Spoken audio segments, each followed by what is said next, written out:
ওর করে কাজ নেই, সেই জন্য আলোচনা বসছে এখন। আবার বুঝতে পেরে গেছেন যে গতবারও হেরেছিলেন মূল ভোটে, পরবর্তী সময় বাই ইলেকশনে উনি জেতেন আমাদের নিশ্চিত প্রামাণিক ইস্তফা দেওয়ার পর বিধায়কের পদ থেকে। এবারও হারবেন, চিন্তা নেই, সেজন্য এখন থেকে হাওয়া তৈরি করার চেষ্টা করছেন।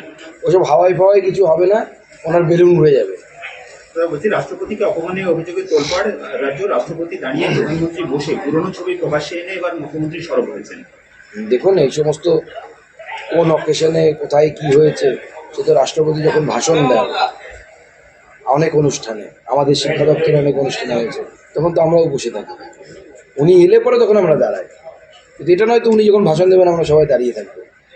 কোন ছবি এনে কী করার চেষ্টা করছে, ওনাকে বলবো যে এসব না করে আপনি কি করেছেন সেইটা নিয়ে আলোচনা করুন।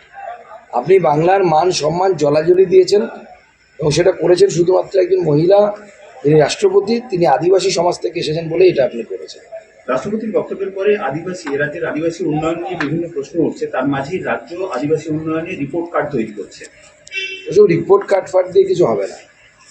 আপনার সেই গিরি সাহেব বলুন, অখিল গিরি থেকে শুরু করে অন্যান্য মন্ত্রীরা, তারা প্রত্যেকেই এই রাষ্ট্রপতি সম্পর্কে যে ধরনের মন্তব্য করেছে, আর গত দুদিন আগে রাজ্য সরকার মহামহিম রাষ্ট্রপতির সাথে যে ব্যবহার করলেন, এরপর আর তত্ত্ব দিয়ে কি হবে? জুতো মেরে গরুদান করে তো কোনো লাভ নেই। আজ লোকসভায় স্পিকারের বিরুদ্ধে অনাস্থা প্রস্তাব পেশ, সাংসদদের উপস্থিতির হুইপ জারি দুপক্ষে। অনাস্থা প্রস্তাবের চিঠিতে সই না করলেও অনাস্থার পক্ষেই ভোট দিচ্ছে তৃণমূল।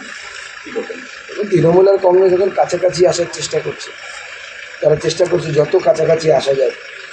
হাতটা ধরে ফেলেছে, এখন আলিঙ্গন করবে কিনা তাদের ব্যাপার। ভোটেও তো শোনা যাচ্ছে নাকি এখন সিট শেয়ারিংয়ের জন্য অফার পাঠিয়েছে তৃণমূল কংগ্রেস। সময় এলে বোঝা যাবে কে কী করছে। এসআইআর নিয়ে বিক্ষোভে মুখ্যমন্ত্রীর যে ধর্ণা আজকে চলছে, আমি তো চাইছি উনি শেষ পর্যন্ত ওখানে ধর্নাতেই থাকুন। ওখান থেকে রাজভবন খুব কাছে, আমাদের মুখ্যমন্ত্রী নির্বাচিত হওয়ার পর টুক করে হেঁটে ইস্তফাটাও দিয়ে দেবেন, অসুবিধা নেই। শেষ প্রশ্ন।